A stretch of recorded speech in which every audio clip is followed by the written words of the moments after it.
नमस्कार दोस्तों, आप सभी का स्वागत है अजब गजब के एक नए ब्लॉग में। आज मैं आया हूँ खाटू श्याम।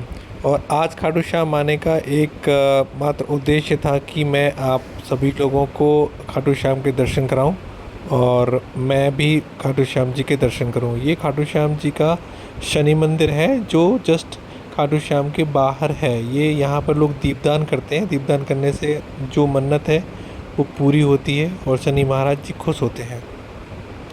ये बाहर जो मंदिर है उसकी मूर्ति है। ये आसपास दुकानें हैं और दुकानों के आसपास होटल हैं। लेकिन मैं आपको एक आज खाटू श्याम जी के बारे में बताना चाह रहा था। जो लोग जानते हैं, आते हैं खाटू श्याम, तो उन्हें उनके बारे में पूरा पता है। लेकिन कई लोग ऐसे हैं जिनको अभी खाटू श्याम जी के बारे में बिल्कुल पता नहीं कि वो कौन है और क्या है। तो मैं आज बताना चाहूँगा। खाटू श्याम जी की कथा महाभारत काल से जुड़ी हुई है। वो पांडव पुत्र भीम के भीम के पुत्र घटोत्कच और हिडिंबा के पुत्र थे। उनका वास्तविक नाम बर्बरीक था। बर्बरीक बचपन से ही वीरों पराक्रमी थे। उन्होंने भगवान शिव की तपस्या करके उनसे 3 अवैध बाण प्राप्त किए थे, जिन्हें 3 बाण कहा जाता है। उन्होंने अपनी माता को वचन दिया था कि महाभारत के युद्ध में जो पक्ष हार रहा होगा वो उसी का साथ देंगे। जब महाभारत का युद्ध शुरू होने वाला था तब बर्बरीक युद्ध देखने के लिए कुरुक्षेत्र की ओर चल पड़े। भगवान श्री कृष्ण ने एक ब्राह्मण का रूप धारण किया और उनसे पूछा कि वे युद्ध में किसका पक्ष लेंगे। बर्बरीक ने उत्तर दिया कि वे हारने वाले का पक्ष का साथ देंगे।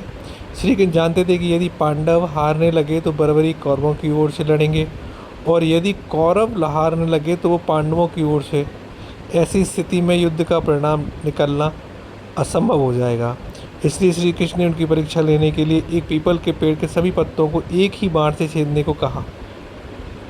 जब बर्बरीक ने बाण चलाया तो बाण ने सभी पत्तों को छेद दिया और अंत में श्री कृष्ण के पैर के नीचे दबे एक पत्ते को भी छेदने के लिए उनके पैर की ओर बढ़ने लगा। श्री कृष्ण समझ गए कि बर्बरीक अपराजेय है।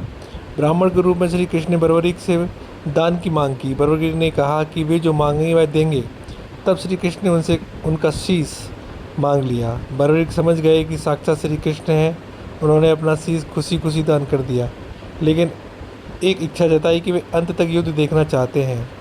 श्री कृष्ण ने उनके शीश को एक ऊंचे स्थान पर स्थापित कर दिया जहां से पूरे युद्ध को देख सके। युद्ध समाप्ति के बाद पांडव आपस में लड़ने लगे कि जीत का श्रेय किसे जाता है। तब बर्बरीक के शीश ने बताया कि उन्होंने पूरे युद्ध में केवल श्री कृष्ण का सुदर्शन चक्र घूमते देखा, जो शत्रुओं का संहार कर रहा था, और द्रौपदी का महाकाली रूप।